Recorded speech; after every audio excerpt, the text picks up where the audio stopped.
త్రివిధ దళాధిపతులతో రక్షణ మంత్రి రాజ్నాథ్ సింగ్ ఈ రోజు సమావేశమయ్యారు. భారత్ పాక్ ఉద్రిక్తతల దృష్ట్యా వారితో చర్చలు జరుపుతున్నారు. పాకిస్తాన్ షెల్లింగ్, సరిహద్దులో ఉద్రిక్త పరిస్థితులను రక్షణ మంత్రి సమీక్షిస్తున్నారు.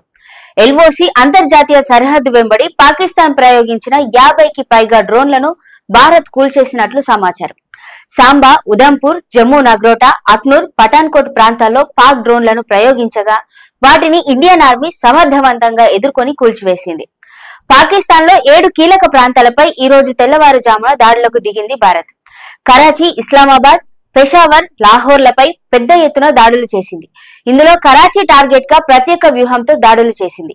మన ఆర్మీ చేసిన అటాక్స్ కరాచీ ఓడరేవును తాకాయి. కరాచీని ప్రత్యేకంగా టార్గెట్ చేయడం వెనుక పెద్ద వ్యూహం ఉంది. పాకిస్తాన్ నేవీ ప్రధాన కార్యాలయం కరాచీలోనే ఉంది. పాకిస్తాన్ లో అత్యంత కీలకమైన సీపోర్ట్ కూడా ఇక్కడే ఉంది. అందుకే పాకిస్తాన్ కు గుండెకాయ లాంటి ప్రాంతాలను భారత్ టార్గెట్ చేసింది.